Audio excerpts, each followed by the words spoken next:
Aí fiz mais uma parada aqui, bem pertinho da ai meu Deus do céu, da hidropônica de água de chuva. E aqui, olha que coisa mais linda, pessoal.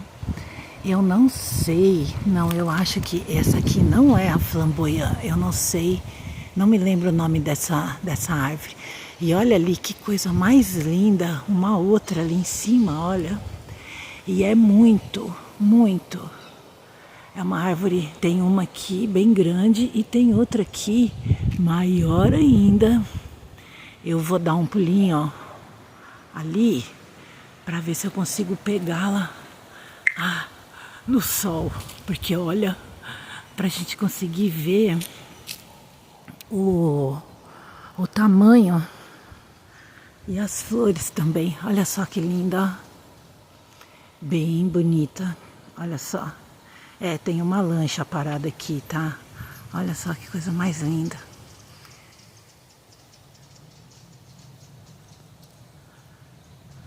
Muitos passarinhos. Oi.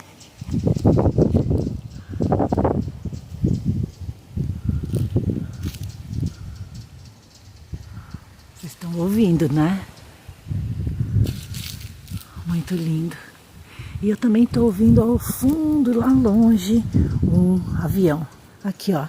Essa flor aqui acabou de cair, ó. Olha o chão como é que tá para vocês. Olha só, ó. Nossa, tem bastante.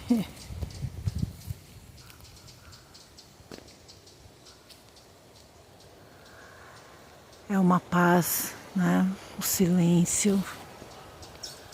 Muito bom, ó.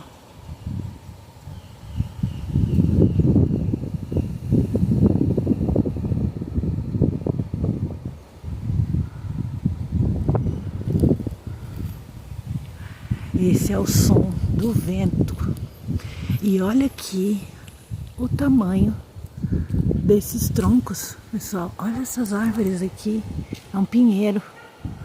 E essa daqui, muito lindo. É isso, pessoal.